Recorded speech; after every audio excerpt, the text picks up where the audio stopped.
Hey everybody, it's Jason from the Texas Gun Vault, and once again it is Sunday, and that means it's time for the Texas Gun Vault Poll Question of the Week. This is a weekly vlog where I ask you guys, as my viewers and subscribers, about something that deals with firearms, the firearms industry, current events that of course deal with guns in some way that I want to get your thoughts and opinions on. This week I ask you one of the great caliber debate questions. Is .22 long rifle a viable caliber for self-defense? I know that I've been shooting a lot of .22 chambered guns in my range reports lately, and I'm always getting that question if I think .22 is a viable caliber. So let's get into this week's poll and get your results. I have been reviewing a lot of .22 long rifle pistols and rifles in my range reports recently. Because of this, I have been getting a lot of questions and comments regarding the lethality, effectiveness, and practicality of using .22 long rifle as a self-defense caliber. I know some people think it is fine and others think it is weak, but what are your thoughts? Is .22 long rifle a viable self-defense caliber? I know that when I asked this question, I was opening up a can of worms. I know that this is one of those great caliber debates like 9mm or 45. It's never going to be settled, and the people that are firmly in one camp or the other are never going to waver in their personal opinions, and they seem to think it's a black and white issue. Personally, I think it's kind of a gray issue. Is it the right caliber for me? Well, maybe not. But is it the right caliber for you and your situation? Possibly. But let's see what you guys have to say. With 769 votes this week, we have yes, statistics show it has been effective and many have used it, 17%. Yes, only if it is your only option or what you can handle, 55%. No, while it might work sometimes, it is generally not effective, 24%. No, you might as well not have a gun at all, 1%. And something else, explain in the comments, 2%. I have to be very honest with you. The results of this poll surprised me a lot. An overwhelming majority said yes in some capacity. I was actually kind of expecting more people to say no. I've heard all the myths and all the stories that .22 is not effective. Essentially, if you use it, you're just gonna piss off the bad guy.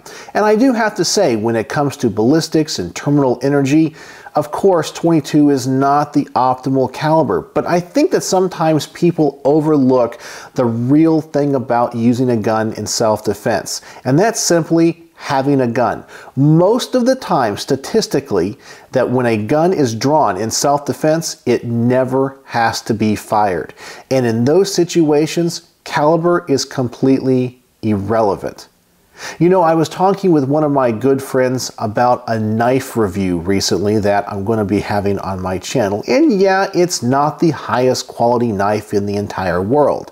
And he kind of dogged on it a little bit. He said when he reviewed the video for me that he stopped watching at a certain point. Now, I know that he has a really nice knife collection, and I trust his knowledge in knives. But it got me thinking, well, what if I absolutely have to have a knife? If I'm out in the wilderness, would I take a cheap knife or no knife at all? Well, I'm definitely going to take a cheap knife.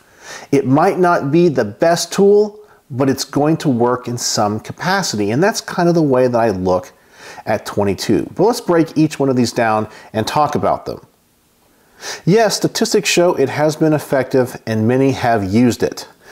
This is the thing that a lot of people say when it comes to .22, that it has been historically the most lethal caliber of all time.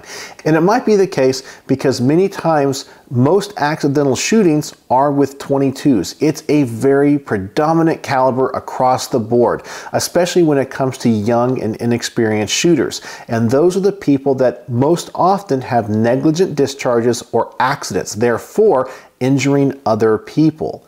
So does that mean that .22 is effective at stopping threats, especially people that are pumped up with adrenaline? Maybe not, but it has killed a lot of people, unfortunately. So the lethality of .22 long rifle is not up to debate.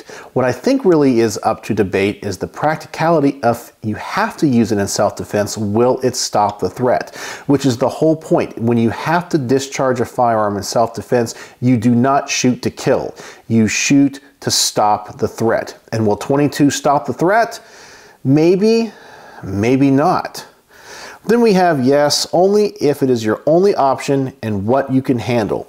Now this is that gray area that I was talking about. Some people, due to age or disability, might not be able to handle anything more. A .380, a .38 special, or a 9mm might just be too much to handle. And a .22 long rifle pistol or revolver might be all that you can take. And I think in that situation, it is perfectly viable for self-defense.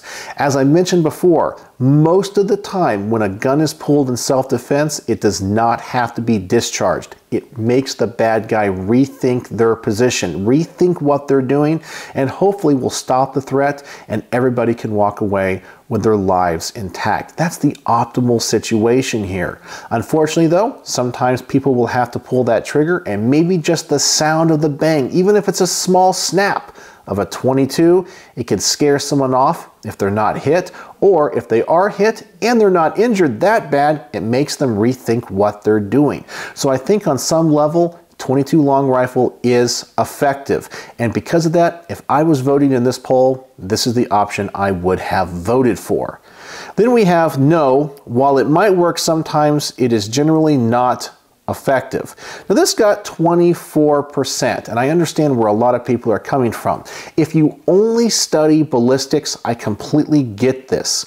Of course, 9mm, .357, .44 Magnum, all those calibers are significantly going to be more effective at stopping a threat. But the thing about using a gun in self-defense is that it doesn't always boil down to mathematics and science. It can be very situational. Sometimes a threat can be very minimal and small, and sometimes it can be very big. I've seen videos where police officers have had to shoot suspects that were advancing on them with some type of weapon, and they'll be shot 12, 13 times with a 9mm, and they're still standing and they're still coming after the cop. Of course, many times they're hopped up on some type of drugs, but that even shows that 9mm or .40 caliber is not effective by those metrics. And then we have no, you might as well not have a gun at all, only 1%. I actually thought more people would think that this was the way to go. And then finally, something else, explain in the comments. I went through the comments and I really didn't think that many people explained what they were trying to say here. Essentially, they agreed with the others and they just tried to elaborate a little bit more. So that's my thoughts on these results. Let's see what you guys have to say with the top rated comments of the week. And with our top rated comment of the week, we have Chris Bickerstaff, who says, bad guys tend to stop being bad once shot regardless of caliber. And I completely agree, and that's what I kind of said earlier. Most of the time, just the presentation of a firearm, or even if the gun is discharged one time and nobody is shot, it makes most people rethink their actions. Now, yes, there's always going to be exceptions to the rule. There's always going to be that one big burly guy all hopped up on PCP that the .22 is not going to stop. Well, 9mm is not going to stop it either. .357 is not going to stop it. And even 45 ACP might stop it either. But I think when it comes to a lot of threats, .22 might just work. Then we have Phantom Zorok, who says, anyone that says .22 long rifle is useless has no idea what they're talking about. I've yet to hear anyone volunteer to have one shot at them. And he makes a really good point. I've heard many of the mess that .22 barely do anything. Well, is anyone willing to take a .22? I know that I'm not, even at long distance. I wouldn't want to risk it. Then we have Dustin Clays, who says, extremely accurate and lightning fast follow-up rounds. Super cheap to train with, by the way, so it lends itself to a high level of proficiency. Keep it clean and be prepared to clear a misfire. Not my first choice for EDC, but what I use in lightweight clothing. And I understand where he's coming from too. In fact, I'll go ahead and tell you, I carry a Beretta 950 BS sometimes in the summer, and that's chambered only in 25 ACP. It's not much more effective than 22 long rifle, but when you're just wearing some type of athletic shorts, it might be all that I can carry, and it's better than nothing. Then we have Apartment223, who says, when someone tells me that 22 isn't lethal enough to carry, I tell them, if you're so sure it's not lethal, then walk down the range and let's try it out. No one's ever tried it. If most self-defense situations take place inside 7 yards and I can shoot a 22 long rifle pistol much faster and accurate than anything else I own, I'm sure it will put someone down. 15 rounds of 22 to center chest isn't a good day. That being said, I don't carry it because it has reliability issues. However, I have seen great improvements in reliability over the years. And he brings up a great point about reliability. That is the biggest problem with 22 long rifle. Now, to be honest with you, if I was going to carry a 22 caliber pistol for self-defense, I really shouldn't say pistol, I should say handgun, I would choose a revolver, because essentially, if the round doesn't go off, you pull the trigger again, the cylinder is going to rotate and you'll be able to fire off that next shot. If it comes to a semi-automatic pistol, you might have to clear that round, and that becomes a problem. Then we have Karuzu, who says, I'd say it could be if you choose the right weapon platform, vet it with a specific load, and are prepared and plan to deal with potential malfunctions. It is riskier than shooting a centerfire cartridge though. And once again, we have somebody that's bringing up the reliability issues of 22.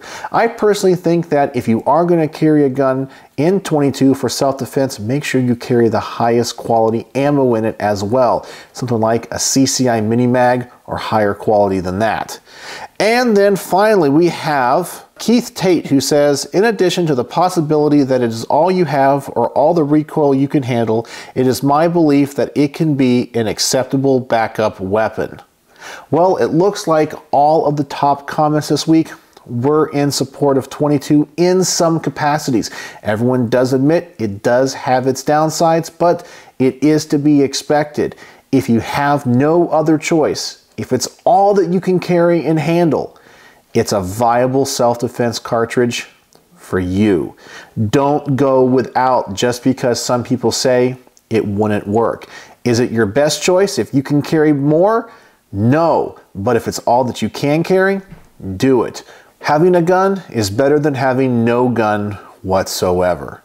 So there you go. That is the Texas Gun Vault poll question of the week. If you would like to participate in next week's poll, please go to the community tab of my YouTube channel. I will also put a link in the description below. Go over there, click, vote, comment, and like other people's comments so we can get the top rated comments of the week. I always enjoy interacting with you guys on a weekly basis with these, and I look forward to seeing your responses. So let me know if you have any questions in the comment section below, and as always, thanks for watching.